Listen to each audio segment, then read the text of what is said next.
During the 2022 Labor Day sale at REI, I went out and got one of these JetBoil MiniMos, and naturally, shortly thereafter, I started running experiments, some which worked okay, and some which were not so successful.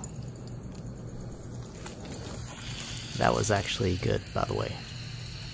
You can find the results of this experiment on how wind affects the MiniMo on the CampHikeLiveCalifornia.com website. But in today's experiment, we're going to find out if I can cook a chocolate mug cake in a MiniMo. First, let's put the stove together so that it's ready for cooking, and we'll take off the top and pull out the fuel canister stabilizer and unfold that. The bottom rim of the fuel canister just slides into the slots on the stabilizer there.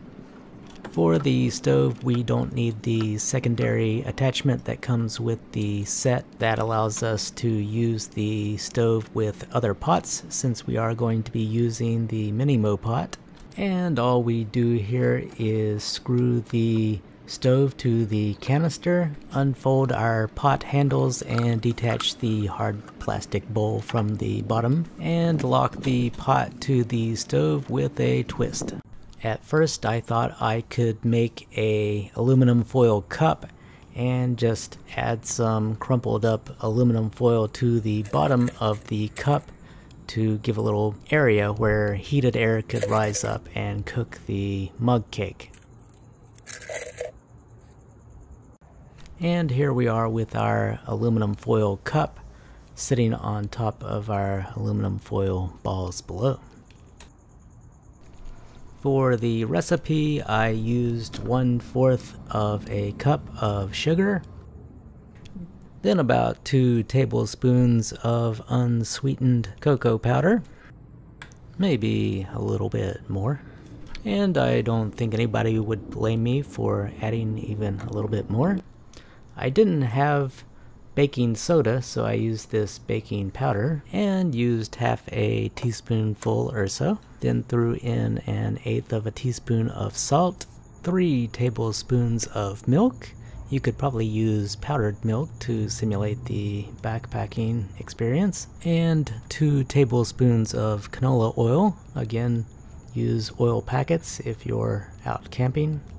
And I didn't get a shot of it, but I also put in 1/4 of a cup of gluten-free flour, and we're just mixing it all together here. By the way, I used almond milk, so this is not only gluten-free but dairy-free.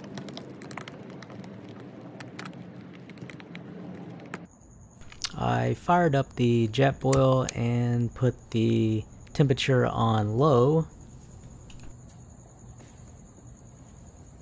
And here you can see what the batter looks like in the foil cup I made.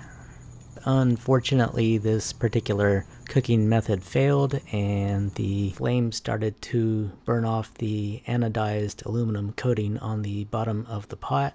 So I elected to try a secondary method where I immerse my aluminum cup into boiling water. Here I am testing to see how hot particular areas of the cake were getting. And though this method did seem to cook the cake a bit better, I decided to abort mission because the time it was taking to cook the cake was not compatible with backpacking cooking. The end product was lava cake-like, cooked on the outside and gooey on the inside. Did taste good though. I did about 20 minutes of cooking and it spent about 1/4 of an ounce of fuel, which is surprising. The big lesson here is that you should not try to cook anything in the JetBoil in a manner where heat cannot transfer to the inner contents of the pot.